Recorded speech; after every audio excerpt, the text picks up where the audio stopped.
বলছেন এখন নবীজি কবর নাকি আখিরাতের প্রথম মঞ্জিল, কবর নাকি চাপ দিবি এক সাইডের হাত দিয়ে আরেক সাইডে ঢুকে যাবে। ওই কবরে আপনি নবীও পর্যন্ত যাইবেন না। ইয়া রাসূলুল্লাহ, আপনি হাতে ধরে পায়ে ধরে নবী আপনি আমার জন্য আপনার সুব্বা মুবারক দিবেন কোন? আল্লাহর নবী ডাক দিয়ে খাদিজা রে, তুমি আমি নবীর জন্য তোমার সম্পদ বিলীন করে দিলে। আমি নবী ওয়াদা দিলাম তোমার জন্য আমার নামি নবীর জুব্বা তোমার কাফন কাফন হিসাবে আমি নবী দিয়া দিব। আমার নবী দুই নাম্বার শর্ত নবী আপনি আবার আমাকে কাবু দাবর করে খবর লাগা আপনি নবী আসবেন না, আপনি নবী আসবেন না।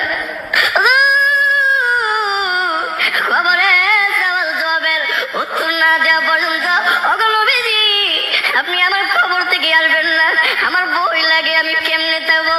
আল্লাহর নবী কান্দি খাদিজা রে কান্দিস না, আমি নবী তোমার শর্ত মেনে নিলাম, তোমাকে খবর দিয়া তোমার সওয়াল জবাব না হওয়া পর্যন্ত আমি নবীজি খবর থেকে আসবো না। আল্লাহর নবী বিশ্বনবী হাদিজাতুল কুবরার ইন্তিকালের পর নবীজি কাফন দাফন করে এবার নবী আমি কান্দি, ইয়া রাসূলুল্লাহ নবীজি আপনি বলছেন নবীজি কবর নাকি আখিরাতের প্রথম মঞ্জিল, কবর নাকি চাপ দিবি